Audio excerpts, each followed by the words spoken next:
in Sharp Garden. My school conducted a seminar, a session, learning how to learn. This session is very fruitful for us and for our student because our student face many problems. I am teaching history subject. In this subject, the student feeling bored.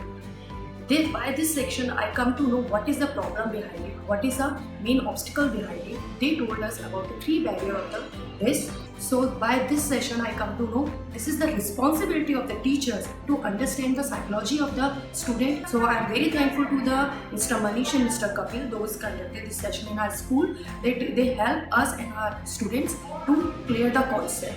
I suggest that this session should be implemented in all schools. Thank you.